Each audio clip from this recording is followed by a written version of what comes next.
Muy buenos días, hermanos. Hoy lunes vamos a seguir reflexionando del Evangelio de San Lucas, capítulo 13, del 10 al 17.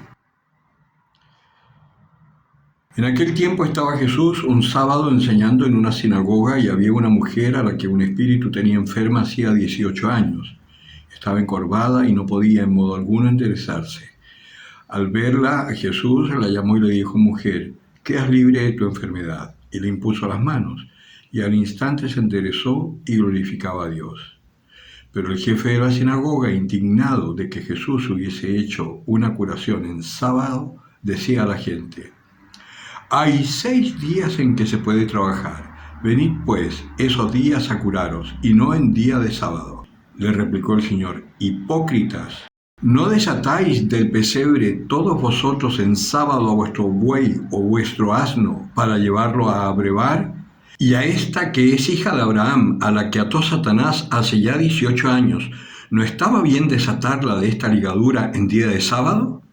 Y cuando decía estas cosas, sus adversarios quedaban confundidos, mientras que toda la gente se alegraba con las maravillas que hacía. Palabra del Señor.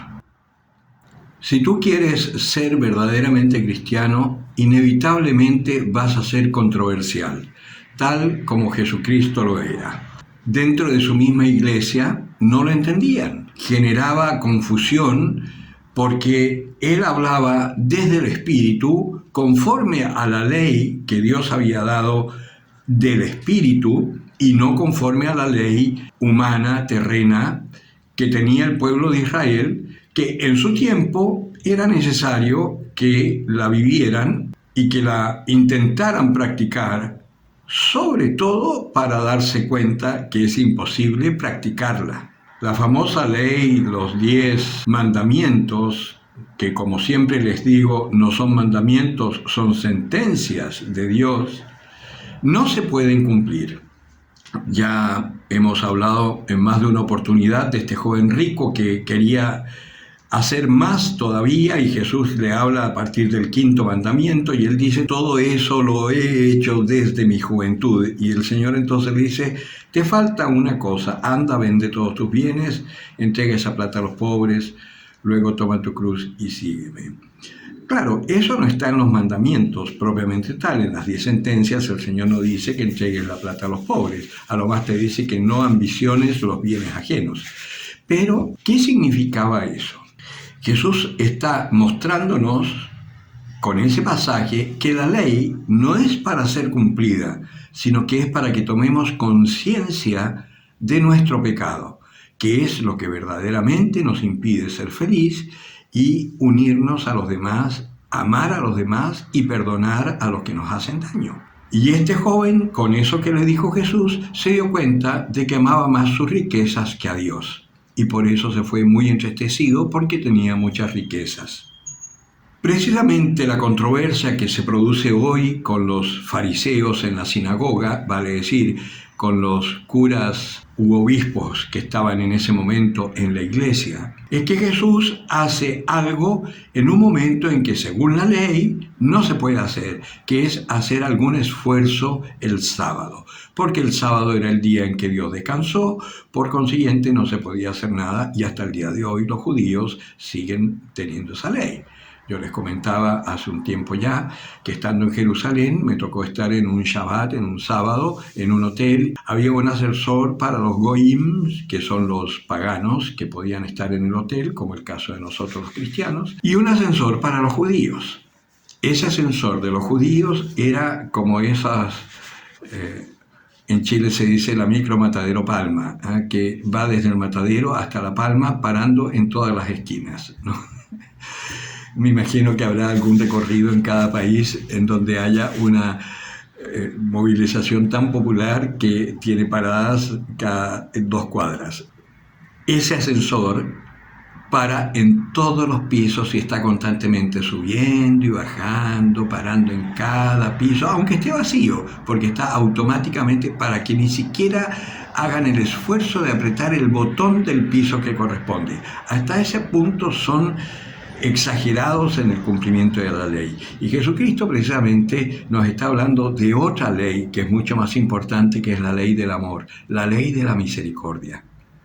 Y claro, en la medida en que nosotros empecemos a vivir conforme a esa ley, vamos a tener controversias, sobre todo con los más ortodoxos que creen que por cumplir los mandamientos o hacer tales o cuales cosas está salvado. Y resulta que nosotros estamos llamados a vivir en la libertad. A mí me impresiona, por ejemplo, que hay gente que hasta el día de hoy se resiste a comulgar tomando el pan en la mano. Además, me ha tocado tener que dar la comunión a personas que se ponen todavía de rodillas para recibir la comunión y la reciben en la boca y por ningún motivo la toman. En circunstancia que todas esas son tradiciones muy lindas, todo lo que tú quieras, muy piadosas, pero son tradiciones humanas. La tradición real, ¿cuál es? Jesús, sentado a la mesa con sus discípulos, tomó el pan, lo partió y se los dio diciendo. No les dijo, chiquillos, pónganse en filita, abran la boquita. No, estaban sentados a la mesa con sus discípulos. El Concilio Vaticano II ha intentado recuperar eso y no todo el mundo ha recogido el guante.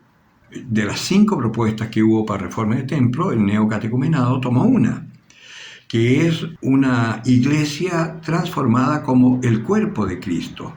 Entonces, la asamblea está alrededor de un altar que es grande como una mesa, pero es un altar. Cosa que se dé el signo y sentado a la mesa con sus discípulos.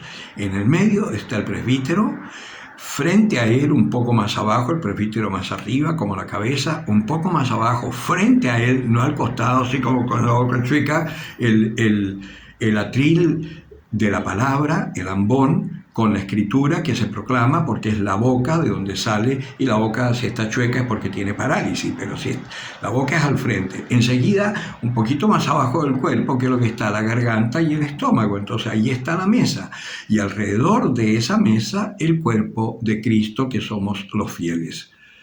Y a continuación de eso, en la renovación que tomó el neocatecumenado, está a la entrada de la iglesia la pila bautismal, que es el útero donde nacen los cristianos.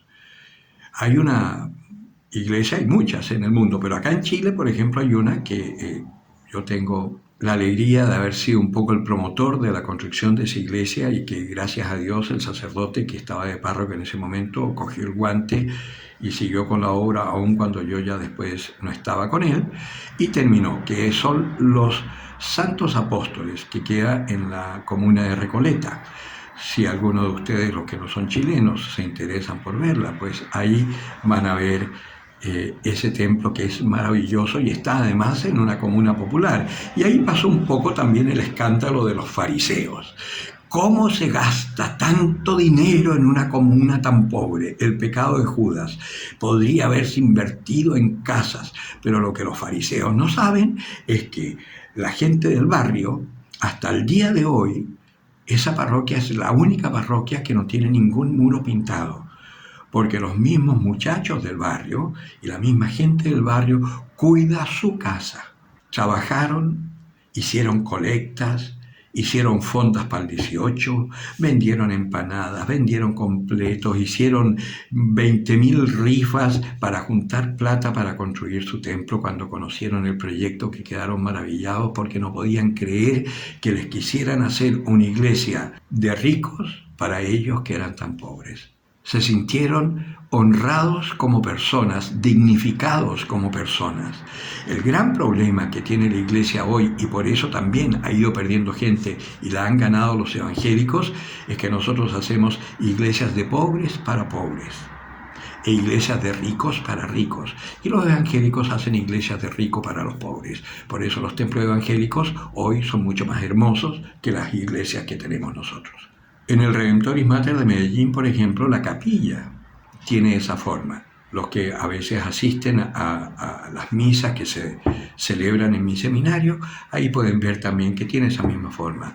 La parroquia Santa Catalina Labouré de Madrid, por ejemplo, también es una parroquia bellísima que también tiene esa reforma. En fin, hay muchas en el mundo. Pues acá en Chile, gracias a Dios, tenemos 3. Y las 3 en barrios populares. Nuestra Señora de las Américas, en el barrio de las Américas, que está entre Recoleta y Renca, la iglesia Santa María Madre, que está en Renca, y la iglesia de los Santos Apóstoles, que está en Recoleta.